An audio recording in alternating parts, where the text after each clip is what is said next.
Hello, my dear students and friends. So, welcome to our RSV physics class. So, this class is for your class 12 NEET JEE and the topic is this is lecture 2 on atomic nucleus. Okay. So, there is a cell biology, there is also nucleus. Na? So, this is cell atomic nucleus. Okay. So, in this lecture, I will be briefly covering concept of isotope, isobar, isotone, nuclear density, and nuclear binding energy, mass defect, and etc. है ना. So let's start with concept of isotope, है ना. So last दिन हमने जो discuss किए थे, hydrogen is having 3 isotope. Natural hydrogen, this is your deuterium, और ये है ट्रिशियम. सो ये जो है डिस्ट्रियम, ये used for your heavy water used your nuclear reactor. So इसका एबंडेंस काफी कम है, बहुत कम मिलता है ऑक्सीजन में, है ना. सो बिल्कुल ही मतलब 1% के से नीचे, है ना. सो इसमें जो है आपका जो है ये हेवी वाटर, इसमें जो न्यूट्रॉन को जो है आपको मॉडरेट करने का, मतलब न्यूट्रॉन का एनर्जी कम करने के लिए, और रिएक्टर में, न्यूक्लियर रिएक्टर के बारे में एक दिन बताएंगे, है ना. तो उसमें ये वाला आइसोटोप, इसमें हेवी वाटर, जो लोग न्यूक्लियर डीएई में काम करते हैं ना, जैसे हम लोग काम करते हैं, तो उनको पता है हेवी वाटर क्या है, इनका अपना एक यूनिट ही है. सो बेसिकली, और रिएक्टर में ये प्रोड्यूस होता है ट्रिशियम. ये बहुत ही शॉर्ट लिव्ड आइसोटोप, ये बेसिकली नेचर में नहीं मिलता है. ये शॉर्ट लिव्ड आइसोटोप इसलिए क्या डिके हो जाता है, ये बेसिकली डिफरेंट फैसिलिटीज जैसे रिएक्टर आदि में ये सब ट्रिशियम मिलता है ना.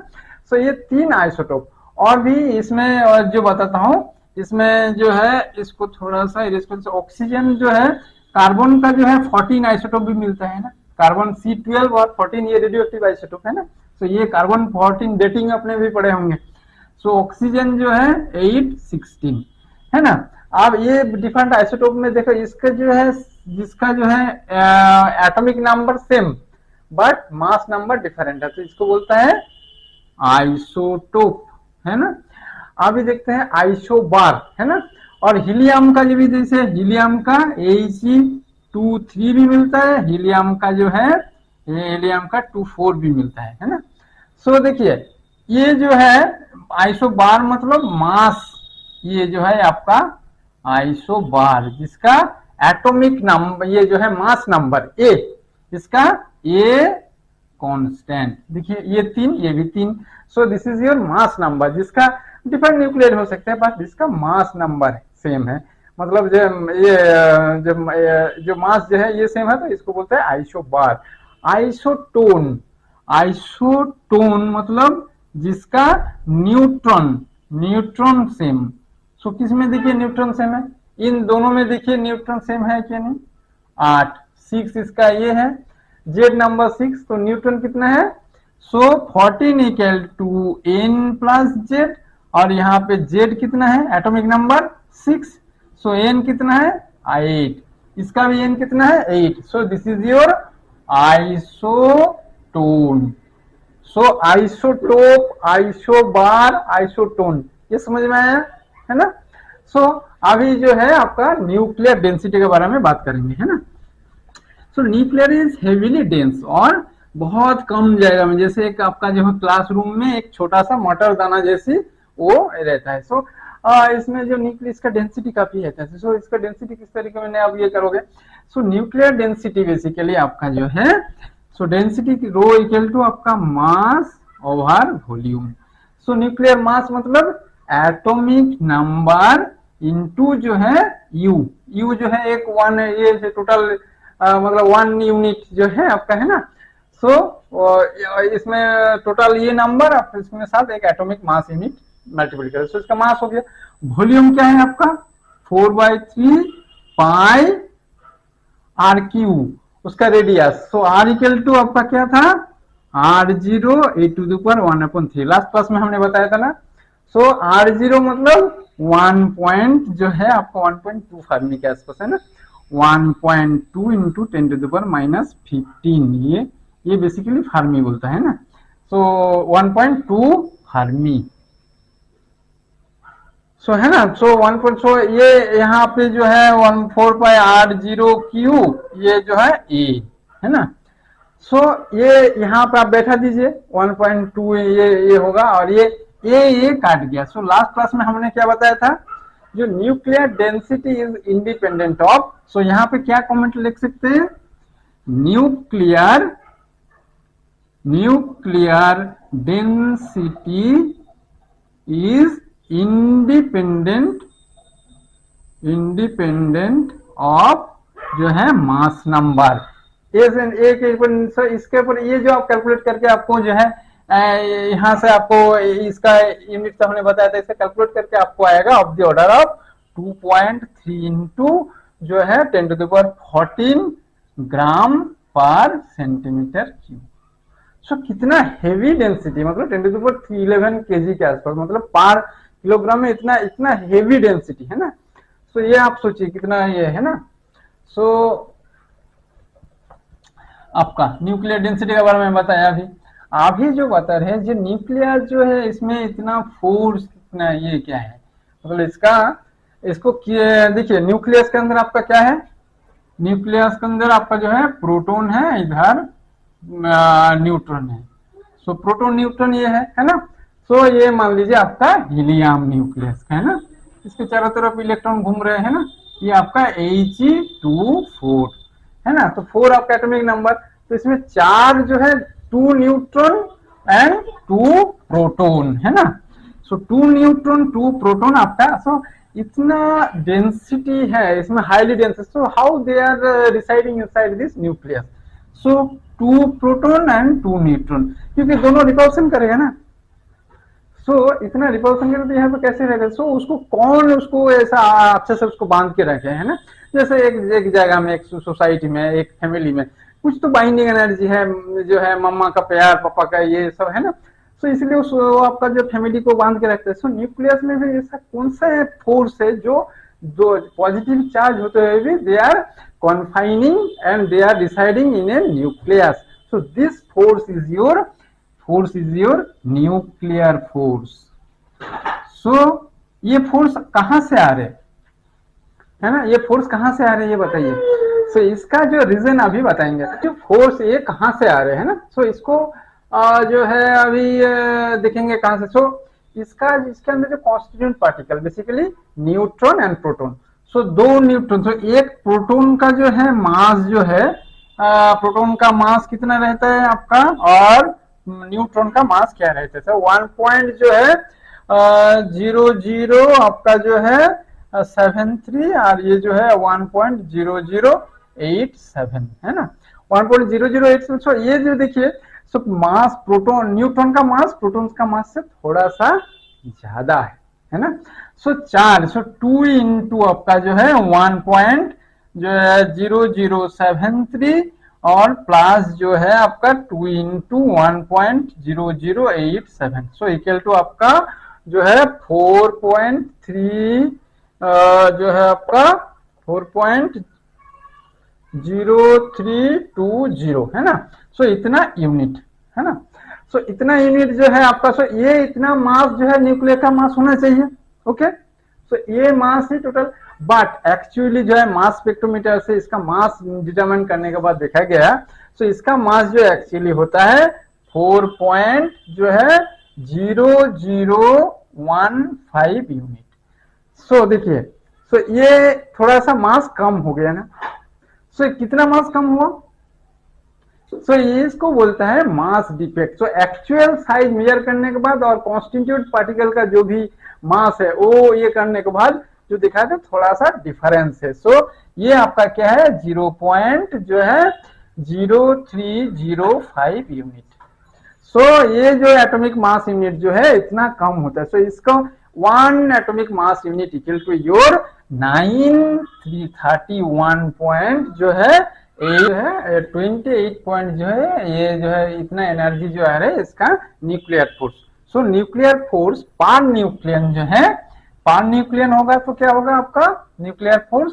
सो 28.4016 ओवर 4 इक्वल टू 7 जो है 1004 MEV पर न्यूक्लियन। न्यूक्लियन मतलब न्यूट्रॉन प्लस प्रोटॉन, तो इसको बोलते हैं न्यूक्लियन। तो इसमें चार है, इसमें न्यूट्रॉन प्लस प्रोटॉन है ना। सो इतना एनर्जी, सो अगर 28.4016 एमईवी इसमें इस न्यूक्लियस में दिया जाए, सो चार पार्टिकल आपका जो है निकल के आ जाएगा, है ना, ये चारों तरफ आ जाएगा जो है 28.4016 एमईवी। सो इतना एनर्जी देंगे तो आपका जो है टोटल आपको न्यूक्लियन सब सेपरेट हो जाएगा। सो है ना, सो ये बाहर से आपको एनर्जी देना है। अच्छा, सो न्यूक्लियर एनर्जी जो है पर न्यूक्लियन इतना एमईवी, है ना। तो इस तरीके से बहुत सारे स्टडीज हुए हैं जिसमें जो है सभी न्यूक्लियस का बाइंडिंग एनर्जी पर न्यूक्लियन। सो ये अभी प्लॉट करने जा रहे हैं ना। क्या प्लॉट करेंगे? बाइंडिंग एनर्जी पर न्यूक्लियन जो है बहुत सारे न्यूक्लियस के लिए कैसा कैसा होता है ना। सो वही आप ये करेंगे। सो एक बाइंडिंग एनर्जी का, सो बाइंडिंग एनर्जी इसका जो है आपका लगभग 8 के आसपास होती है ना। सो ये बाइंडिंग एनर्जी पर न्यूक्लियन, और इधर आपका जो है ये मास नंबर है ना, ये जो है आपका मास नंबर। ओके, सो अब इसका लगभग 8 के आसपास हम एक, ये आपका 8 एमईवी है ना। तो ये एमईवी पर न्यूक्लियन। अब इसमें जो है आपका एक प्लॉट करता हूं, है ना, ये हम कुछ है। सो यहां से जो हम ड्रॉ कर रहे हैं लगभग, है ना, ये 30 एमईवी, ये जो है इसका जो है 170। सो इसका देखिए 8 एमईवी पर न्यूक्लियन, है ना। सो ये जो आपका आप देखेंगे लगभग ये जो है ये लेस देन 30 और जो है 170, ये मास नंबर के बीच में लगभग ये 8 का कांस्टेंट है ना। तो लगभग ये थोड़ा सा ये मैक्सिमम यहाँ पे है 8.7 एमईवी, ये किसके लिए? निकेल के लिए, है ना। सो ये इतना रेंज में है जो 8 का ऊपर। सो एक नंबर में जो है आप ये देखेंगे, सो कमेंट क्या कर सकते हैं, एक नंबर में 30 से 170 के बीच में जो है मास नंबर, सो ये लगभग 8 का ऊपर एंड कांस्टेंट, है ना। और लेस देन 30, सो और लेस देन 30 और ए ग्रेटर देन 130, इस केस में आपका जो है 8 एमईवी पर न्यूक्लियन से नीचे आ रहे हैं ना। सो ये जो ये वाला पोर्शन में आप देखेंगे, सो आपका जो है जैसे ये वाला पोर्शन में जैसे हाइड्रोजन इधर है He4 हाइड्रोजन, ये इधर नीचे हाइड्रोजन, इस टाइप का जो हम एलिमेंट इधर है ना। और जो है इधर का जो है आप धीरे धीरे और नीचे जाएंगे तो रेडियो एक्टिव एलिमेंट्स आने लगेंगे, है ना।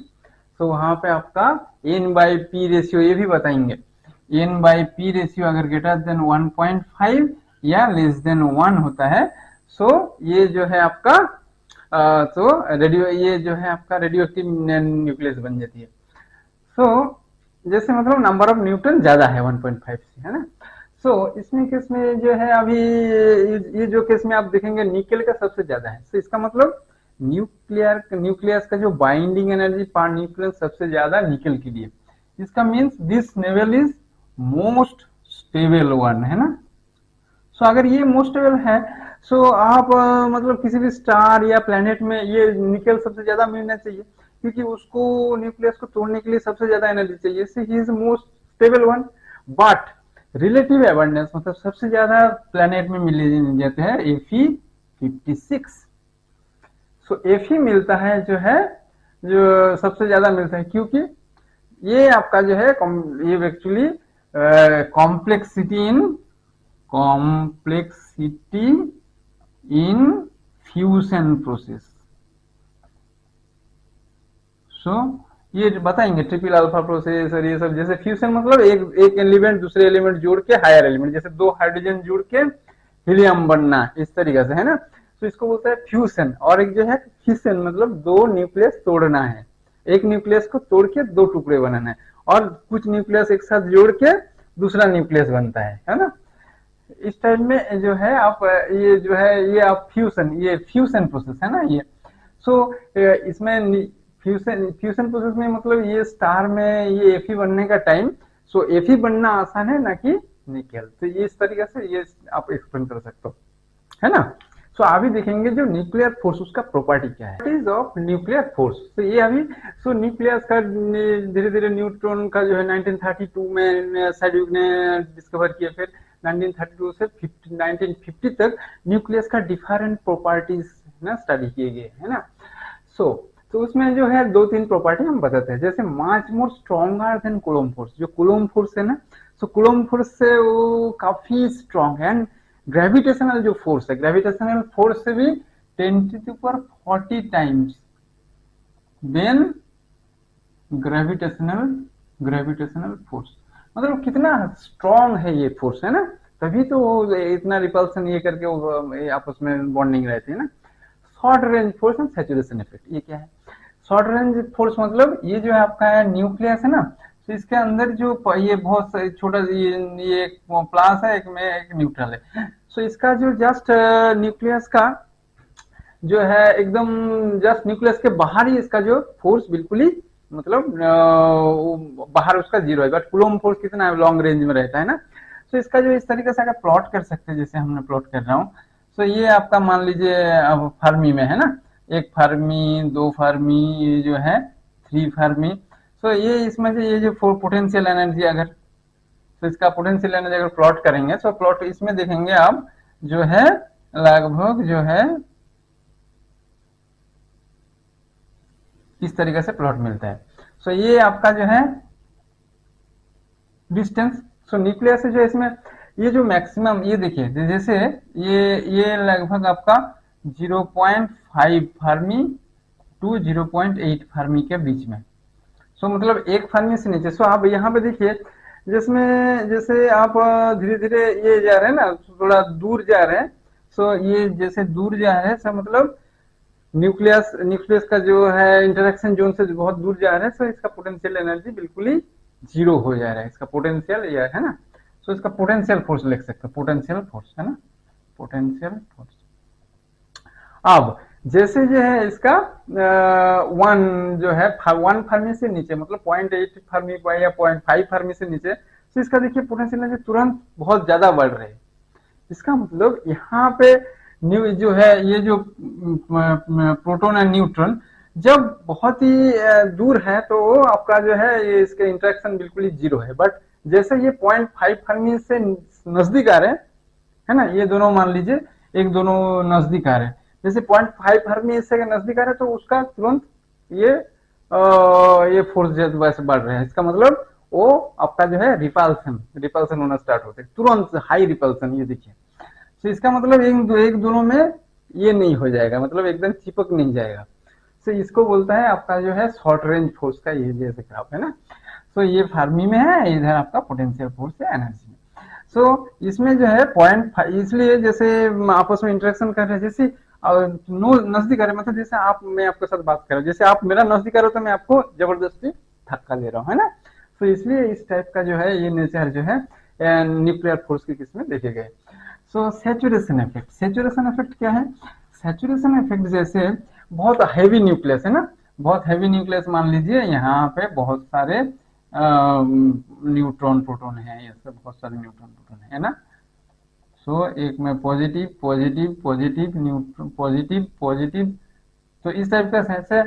आप देखिए जो ये जो इसका एक सर्कल ड्रॉ कर लीजिए आर्बिटरी, तो इस सर्कल के अंदर, तो इधर इस सर्कल के अंदर जो है ये जो न्यूट्रॉन प्रोटॉन है, इसका बाहर का जो न्यूट्रॉन प्रोटॉन है ना, उससे उसका कोई इंटरेक्शन नहीं है। मतलब इस बाहर का ये जो न्यूट्रॉन प्रोटॉन, ये प्रोटॉन भी है न्यूट्रॉन प्रोटॉन की वजह से अंदर का जो है न्यूट्रॉन प्रोटॉन कुछ भी फोर्स या इंटरेक्शन फील नहीं करेगा।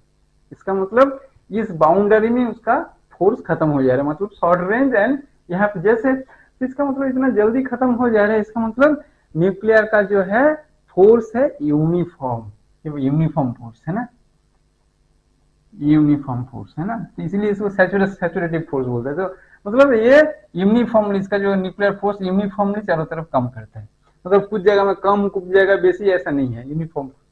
अच्छा, इसका जो फोर्स जो है इंडिपेंडेंट ऑफ चार्ज, इसका वेदर इट इज पॉजिटिव और नेगेटिव, हाँ negative not negative, positive and neutral है ना, न्यूट्रॉन एंड प्रोटॉन। सो ये अभी बता रहा हूँ जो न्यूट्रॉन प्रोटॉन का किसा कैसा इसका इसका चार्ज ये इसके ऊपर ये डिपेंड, ये चार्ज के ऊपर डिपेंड नहीं करता है ना। आपको लगता है कूलम्ब फोर्स में तो चार्ज के ऊपर डिपेंड करता है ना, एक दूसरे पे अगर पॉजिटिव नेगेटिव है तो अट्रैक्टिव, और पॉजिटिव पॉजिटिव या नेगेटिव नेगेटिव होगा तो रिपल्सिव। बट इसी केस में ये whether it is positive negative is doesn't ये इंडिपेंडेंट ऑफ चार्ज, ये बहुत इंपॉर्टेंट है ना। तो ये कुछ न्यूक्लियर फोर्स अलग ही फोर्स है, तो इसको किसी भी तरीके से अभी तक आज तक किसी ने न्यूक्लियर फोर्स का किसी भी इक्वेशन, नो सच इक्वेशन, जैसे F इक्वल टू जैसे coulomb force Q1 Q2 by 4 pi epsilon 0 R square, gravitational force M1 M2 by जो है G M1 M2 by R square. So nuclear force का इस type का कुछ भी equation अभी तक डेवलप नहीं हुआ, तो अगर आप लोग कर सकते हो तो कीजिए, है ना। ठीक है। सो बेसिकली ये independent of charge but spin dependent. Spin क्या है, मतलब एक लट्टू जैसी घूमता है, स्पिन मतलब ये जो न्यूट्रॉन है ना, ये प्रोटॉन है, तो ये भी ऐसा ये आपस में इसके एक्सिस के आपस में घूमता है, ये भी घूमता है, ये न्यूट्रॉन और ये प्रोटॉन, प्रोटॉन न्यूट्रॉन है ना। सो ये आपस में इसका एक स्पेशल एक स्पिन है, स्पिन अप या whether it is spin up और स्पिन डाउन, इस टाइप का रहता है। तो इसका स्पिन के ऊपर भी ये न्यूक्लियर फोर्स डिपेंड करता है, कौन सा स्पिन है ये भी बाद में बताएंगे, क्वार्क का जो स्ट्रक्चर ये सब बताएंगे, है ना। सो ये जो बेसिकली न्यूक्लियर फोर्स का अभी ये किया है। सो ये न्यूक्लियर फोर्स का तो ये जापानी साइंटिस्ट जो फर्स्ट उनको नोबेल मिला था युकावा का उनको नोबेल मिला, तो उन्होंने एक न्यूक्लियर फोर्स जो बहुत शॉर्ट रेंज फोर्स, तो इन्होंने एक ये दिए थे, जैसे ये न्यूट्रॉन है ना और ये आपका प्रोटॉन। सो न्यूट्रॉन और प्रोटॉन एक दूसरे में चेंज हो जा रहे हैं। सो कभी आपका ये पाई मेसन फील्ड वहां पे जनरेट होता है, किस तरीके से, मतलब ये न्यूट्रॉन का साथ मान लीजिए यहाँ पे अगर प्लस पाई यहाँ पे पाई प्लस होता है, तो ये न्यूट्रॉन प्लस पाई, तो ये प्रोटॉन बन जाता है प्लस चार्ज लेके। और न्यूट्रॉन से जो है प्रोटॉन से अगर ये प्रोटॉन जो है पाई माइनस होता है तो ये न्यूट्रॉन बन जाता है। सो ये पाई मेसन फील्ड, तो एक न्यूट्रॉन का भी ये न्यूट्रॉन बनता है तो कभी प्रोटॉन बनता है, तो ये एक ही टीनी पार्टिकल जो है ये कभी अभी न्यूट्रॉन तो कभी और प्रोटॉन बन जा रहे हैं। तो ये अंदर में पूरा एक मेसन फील्ड बनता है।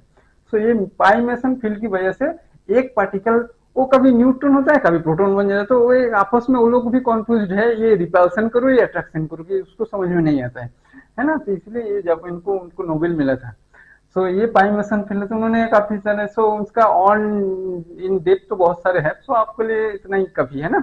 तो यहाँ पे पाई मेसन फील्ड की वजह से यहाँ पे न्यूक्लियर फोर्स जनरेट होती है। ठीक है, अभी जो डिस्कस करेंगे जो है न्यूक्लियर माइक्रोस्कोप। ये कौन सा माइक्रोस्कोप, जैसे हम लोग इसमें देखते हैं ना का इसमें, जैसे माइक्रोस्कोप में डिफरेंट सेल एमीबा और जो है बैक्टीरिया जो है ये सब देखते हैं, वायरस तो नहीं देखा जाता, वायरस के लिए अलग ये रहता है ना। सो वायरस के लिए और भी ज्यादा स्ट्रॉन्ग ये है ना। सो बेसिकली न्यूक्लियस के लिए देखने के लिए ऐसा माइक्रोस्कोप है क्या। सो वही क्वेश्चन है। सो न्यूक्लियर जैसे हम देखते हैं, जैसे खाली आंखों में हम लोग एक वी कैन सी हेयर मतलब अप टू 40 माइक्रोमीटर का। सो आपका जो इसका है किसी भी ऑब्जेक्ट का साइज है ना, अगर ऑब्जेक्ट का साइज आर है और आप जिस लाइट से देख रहे हो, वेदर इट इज एक्सरे और जो है इसका विजिबल लाइट, सो ये ऑफ द ऑर्डर ऑफ जो है ये लेस देन जो है आपका आर से, है ना। मतलब उसका ऑब्जेक्ट का साइज, ये आपका ऑब्जेक्ट साइज ये आपका जो है ये रे का ये वेवलेंथ, तो उससे ऑब्जेक्ट का साइज से मिनिमम मतलब कुछ चीज जो विजिबल लाइट से नहीं देख सकते तो उसको एक्सरे से देखा जाता है। तो इसीलिए जो है एक्सरे इसका वेवलेंथ जितना कम होगा, है ना, सो उसका आपको देखने का ये बन जाता है। जैसे आप न्यूक्लियस के बारे में आते हैं। सो न्यूक्लियस ये आपका न्यूक्लियस, इसमें चार्ज है Zd, है ना। अब यहाँ से जैसे रदरफोर्ड ने एक्सप्लेन किया था He24, सो ये आपका अल्फा पार्टिकल और ट्वाइस ये है अल्फा पार्टिकल के, इस तरीके से भी लिख सकते हो, है ना। तो ये इसका कितना नजदीक आ सकता है, उसका उसके साथ लाभ तो नहीं हो सकता है ना, क्योंकि इधर भी पॉजिटिव चार्ज है, इधर भी +2 चार्ज है, इधर +JD चार्ज है। सो इसका न्यूक्लियस का कितना नजदीक आ सकता है, सो उसकी किस तरीके से आप कैलकुलेट कर सकते हो, उसका काइनेटिक एनर्जी जो है ½ mv² इक्वल टू इसका जो काइनेटिक एनर्जी और इसका जो है दोनों का पोटेंशियल एनर्जी कितना है, ट्वाइस ई तो इसका है +ZE/4πε0 जो है 4πε0r²। सो ये आर आप कैलकुलेट कर सकते हो, कैसे कैलकुलेट कर सकते हो, आपका गोल्ड फॉइल, ये अगर गोल्ड फॉइल है तो गोल्ड फॉइल के लिए आपका जो है ये काइनेटिक एनर्जी के कितना है, के है 5.5 MeV, और जो है इसका जेड कितना है गोल्ड के लिए 79। सो वहां से आप आर कैलकुलेट करके आ सकते, ये आपका होम टैक्स है, ये आपको मिलेगा 45.5 जो है फार्मी, फार्मी मतलब 10⁻⁻15 मीटर, 40.5 फार्मी तक आप जा सकते हो 5.5 MeV अल्फा से।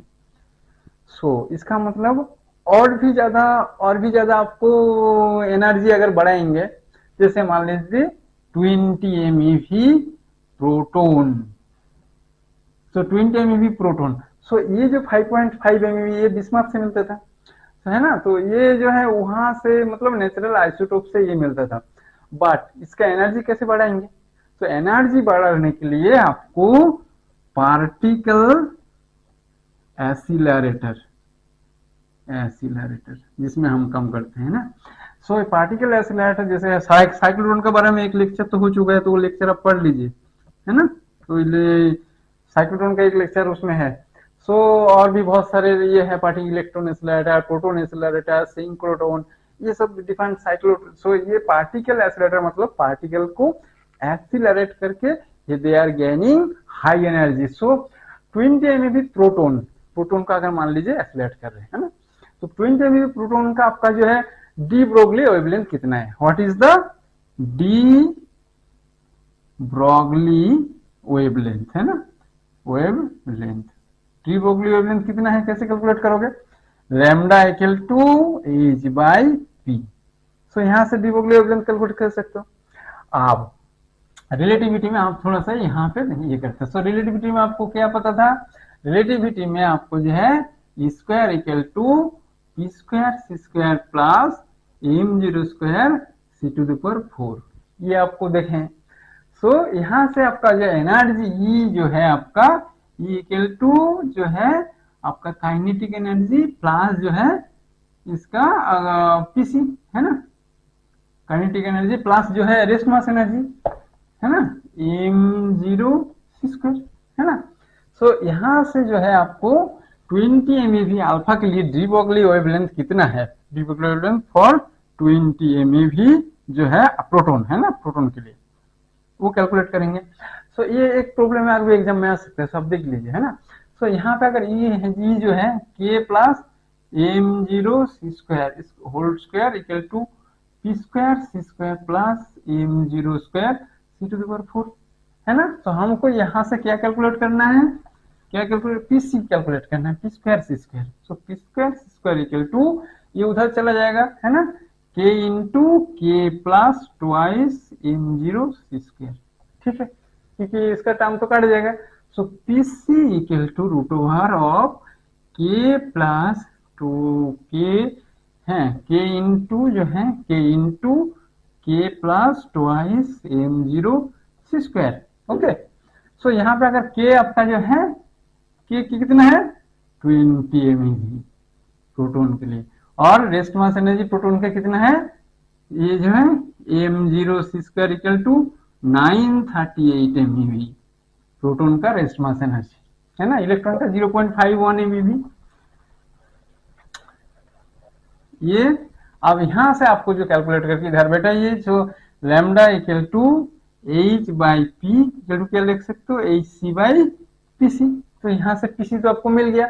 सो ये h और c का ये वैल्यू आपको ये करने के बाद आपको लैम्डा मिलेगा ऑफ द ऑर्डर ऑफ 10 फार्मी। सो इसका जो है डी ब्रोगली वेवलेंथ मतलब इसको देखने के लिए, और जो है हमारी जो है बता रहा था ना lambda less than equal to R. So जितना लैम्डा छोटा करेंगे, मतलब पहले क्लोजेस्ट डिस्टेंस ये अप्रोच जो है उसमें 45 फर्मी को जा सकते हैं, तो इसमें 10 फर्मी ऑर्डर में अगर ये है इसका डी ब्रोगली वेवलेंथ, ये जो है आपका डी ब्रोगली वेवलेंथ। सो ये इससे हम न्यूक्लियस को और भी अच्छे से स्टडी कर सकते हैं। इसीलिए पार्टिकल एक्सीलरेटर का इतना इम्पोर्टेंट है। सो आप अभी बताए ना चार्ज पार्टिकल, और ये से हम एक्सीलरेट करके इसको धीरे धीरे आपका जो है एनर्जी बढ़ा के न्यूक्लियस को स्टडी कर सकते हैं। Whether can we use gamma ray? So gamma ray photon use कर सकते हैं क्या? गामा रे को उसमें ये करके ये करेंगे। सो न्यूक्लियस में गामा रे, इसका आंसर है नो। क्यों? यहाँ पे अगर ये न्यूक्लियस, तो इसके तरफ भी इलेक्ट्रॉन बहुत सारे है ना, इसका डिफरेंट ऑर्बिटल में इलेक्ट्रॉन है। सो अगर ये गामा रे जा रहे हैं तो यहाँ पे ये इलेक्ट्रॉन के साथ ज्यादा इंटरेक्शन होगा, ना कि न्यूक्लियस के साथ। सो यहाँ पे ईएम इंटरेक्शन, इलेक्ट्रोमैग्नेटिक इंटरेक्शन, सो ये आपका जो है एज ए नॉइज, बहुत सारे नॉइज, सो नॉइज फॉर्म करेगा। तो सब एक्चुअल जो स्टडी का जो हमको डाटा स्कैटरिंग क्रॉस सेक्शन ये सब नहीं मिलेगा। तो इसलिए आपको जो है कुछ भी डाटा कुछ स्टडी करने का आपको नॉइज एलिमिनेट करना है। सो इतना नॉइज अगर है गामा से, सो एक्चुअल न्यूक्लियस के हम देख नहीं पा रहे, है ना, जहाँ पे मछली मार्केट जैसे बन गया है ना, वहां पे एक दूसरे का आवाज ही नहीं सुन पा रहे। तो ये इसलिए हमारे नहीं यूज कर सकते। ठीक है, अभी बताएंगे न्यूक्लियर जो रेडियो एक्टिविटी के बारे में। रेडियो एक्टिविटी है ना, सो रेडियो एक्टिविटी बेसिकली ये क्या है? रेडियो एक्टिविटी बेसिकली इन्होंने जो हेनरी बैकरेल ने 1896 में फर्स्ट रेडियो एक्टिविटी डिस्कवर की है ना।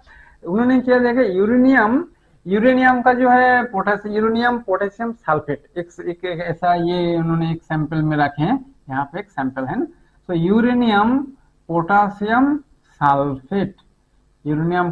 सल्फेट एक सैंपल रखे। सो इसको विदाउट लाइट और एनी फर्दर एक्साइटेशन, मैंने बाहर से कोई भी रेडिएशन ना डाल के इन्होंने एक फोटोग्राफिक प्लेट में इसको मोड़ के रखे हैं। सो इन्होंने फोटोग्राफिक प्लेट में उसका डिफरेंट जो है आपका जो है उसका, जैसे एक्सरे में अपने चेस्ट एक्सरे में देखे ना कैसे वो एक्सरे प्लेट के ऊपर कैसे उसका एक्चुअल फोटो आता है।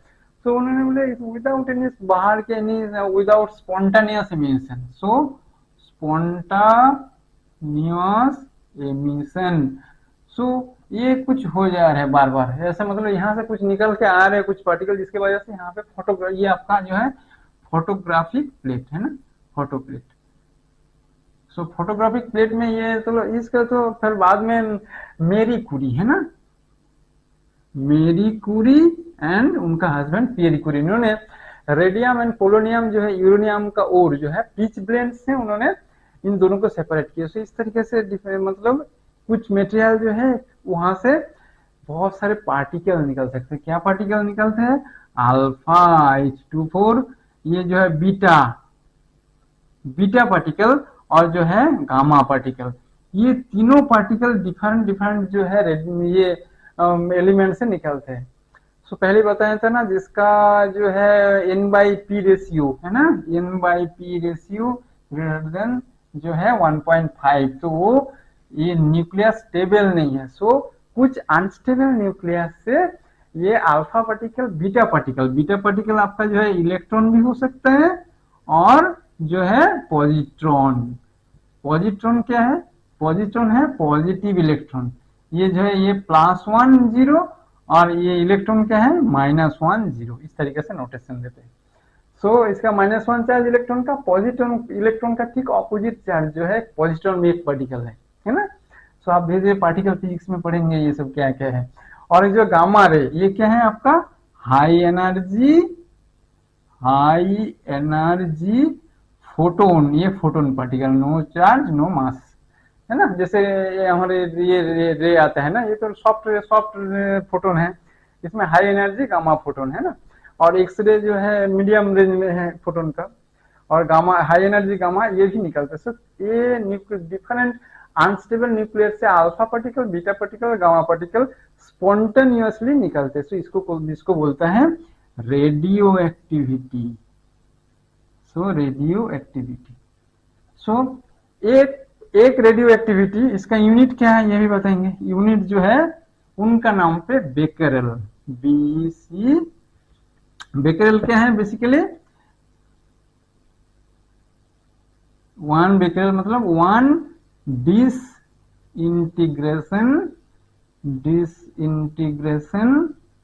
पर सेकेंड, मतलब एक न्यूक्लियस से एक सेकेंड में एक ही आ रहे हैं, इसको बोलते हैं 1 बेकेरेल।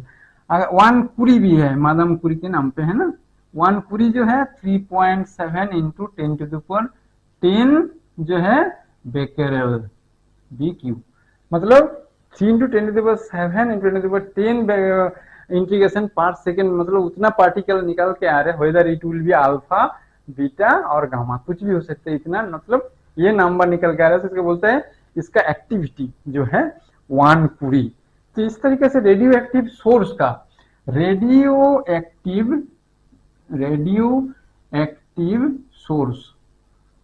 एक्टिव सोर्स का इस तरीके से जो है आपको डिफाइन करते हैं, उसका एक्टिविटी कितना है। ये यूनिट जो है एक्टिविटी, कितना एक्टिविटी, मतलब ये अगर बहुत कम है मिली कुरी और माइक्रो कुरी, ये जो है माइक्रो कुरी है ना, और जो है मिली कुरी, इस टाइप का माइक्रो कुरी सोर्स में बहुत कम, अगर कुरी ऑर्डर का सोर्स है मतलब बहुत स्ट्रॉन्ग सोर्स है। इस तरह से जैसे हिरोशिमा नागासाकी में किसी ने एकदम कुरी ऑर्डर का सोर्स भी मिला था, इस तरीके से, मतलब वहां पे इतना रेडियो एक्टिविटी था, है ना। सो ये जो है ये इस तरीके से रेडियो एक्टिविटी का जो है यूनिट और ये डिस्कवरी, ये थोड़ा सा हिस्ट्री। आप ये रेडियो एक्टिविटी का इक्वेशन कैसे बनेंगे, मतलब इसको मैथमेटिकली थोड़ा सा अब ये करेंगे। सो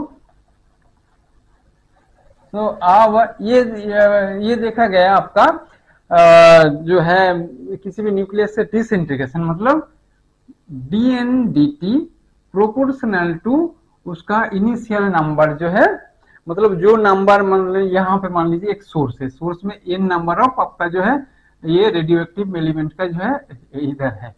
सो इसका डिसइंटीग्रेशन मतलब ये उसका जो है वहां से अल्फा पार्टिकल निकल के आ रहे हैं, मतलब दूसरा न्यूक्लियस में चेंज हो रहे हैं, है ना, किसी भी सोर्स से दूसरे न्यूक्लियस ये चेंज होके आ रहे हैं, तो मतलब वो न्यूक्लियस अलग न्यूक्लियस बन जा रहे हैं, तो इसका बोलता है, मतलब इसको बोलता है ट्रांसम्यूटेशन। सो दूसरा न्यूक्लियस में चेंज हो रहे हैं।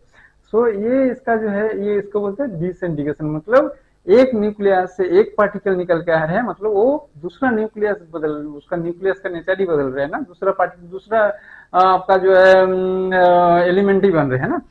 सो इस तरीके से आपका जो है आप ये जो है इनिशियल नंबर ऑफ जो भी न्यूक्लियस है उसमें, तो उसके साथ प्रोपोर्शनल। सो अब DNDT, so DNDT equal to minus lambda N.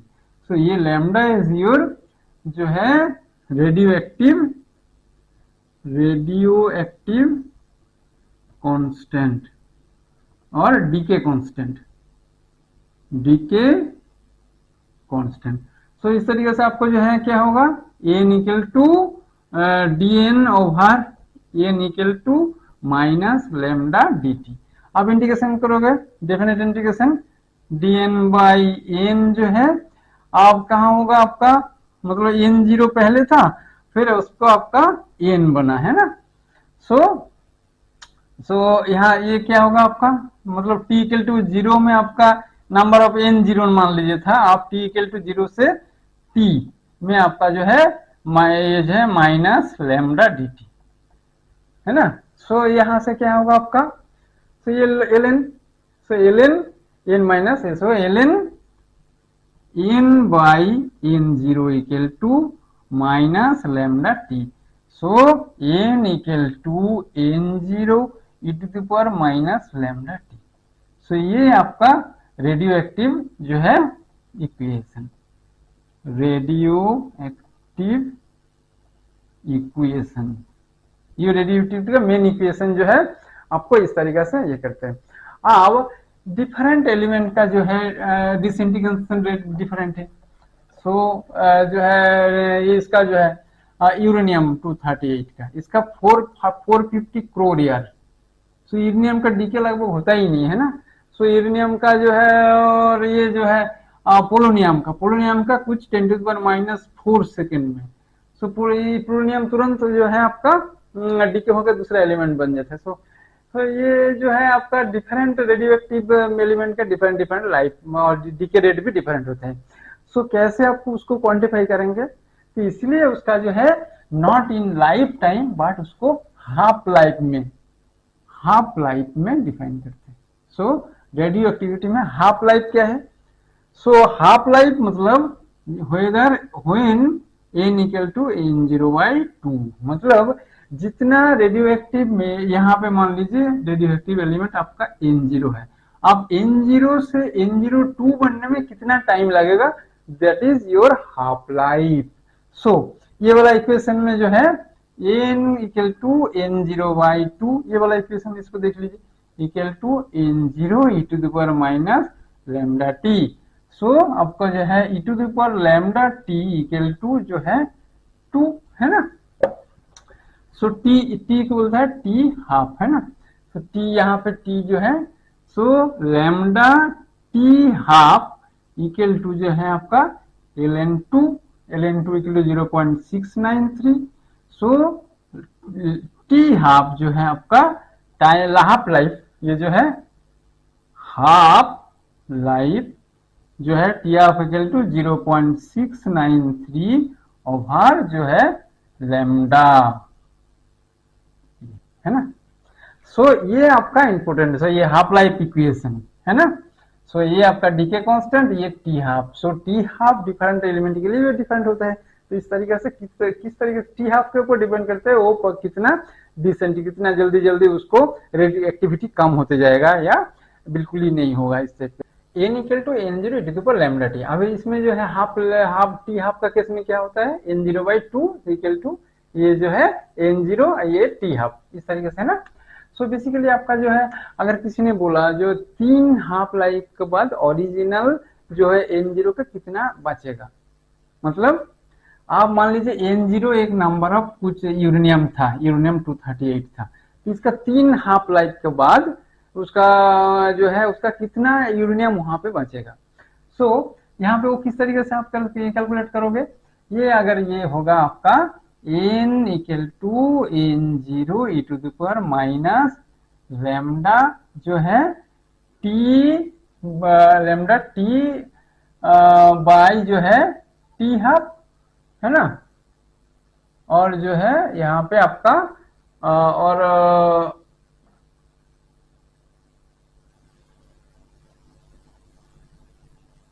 यहाँ पे टी हाफ। तो इस तरीके से टी बाई टी हाफ और जो है T E to the power T half है ना, E to the power lambda T half जो है आपका कितना आएगा। सो यहाँ पे बेसिकली आपका n बाई ये जो है आपका n by n0 equal to जो है ई टू द पावर जो है आपका माइनस लैम्डा टी हाफ है ना, माइनस ये t to the power t by t half, ये वाला पोर्शन देख लीजिए। So e to the power lambda जो है टी हाफ है ना, lambda t to the power minus lambda T half जो है आपका हाफ, ये basically half to the power t over t half, ये थोड़ा सा ट्रिकी। सो अगर मान लीजिए 3 आपका 3 life time 3 half life means कितना होगा आपका, so n by n0 equal to जो है हाफ टू द पावर 3, मतलब t over t half equal to 3 half life के बाद, सो 1 ओवर जो है 8 है ना, 1/8। सो आपका n इक्वल टू क्या रहेगा जो है n0/8। सो अगर n0 इनिशियल आपका कुछ भी रेडियो एक्टिव एलिमेंट है, सो 3 हाफ लाइफ के बाद उसका n0/8 ट्रांसमूट होकर n0/8 ये जो है आपका ये रहेगा। तो बाकी 7 n0/8 जो है ये दूसरी एलिमेंट है, मतलब टोटल एटम तो खत्म नहीं हो जा रहे, मतलब ये आपका यूरेनियम इतना यूरेनियम रहेगा, बाकी जो है बाकी का जो दूसरा एलिमेंट में चेंज हो चुका है। तो इसलिए ये वाला कॉन्सेप्ट ये है ना। आप जो है इसका डिफरेंट सब एक एलिमेंट के अंदर आपका जो एक मेटेरियल के अंदर यूरेनियम भी है, कुछ दूसरा मान लीजिए पोलोनियम रेडियम ये सब कुछ बन गया होगा। सो सबका अलग अलग half life. So average half life किसी भी रेडियो एक्टिव मटेरियल का आप उस टाइप में एक फैक्टर है, एवरेज हाफ लाइफ कितना है ना। सो एवरेज हाफ लाइफ का केस में आपका जो है, आपको उस केस में आपको क्या करना है, N equal to N zero E to the power minus lambda T और D N D T equal to minus lambda N zero E to the power minus lambda T. So यहाँ से आपको है एक इंटीग्रेशन करना है average half life के case में। इंटीग्रेशन में क्या होगा आपका, जो basically lambda N zero E to the power minus lambda T जो है T D T over N zero, ये आपको कैलकुलेट करने के बाद आएगा 1/लैम्डा, है ना। तो ये इंटीग्रेशन में आप क्या बैठाओगे इसमें, so N equal to N zero E to the power minus lambda और ये टी की मतलब ये टाउ, ये जो टी, तो ये 1/लैम्डा। So N zero into E to the power जो है -1, so N zero by E. So N number of element से N zero by E, N equal to N zero by E, तो ये 1/e टाइम इसका material मतलब उतना रहने के लिए जितना टाइम लगेगा वो है आपका एवरेज हाफ लाइफ,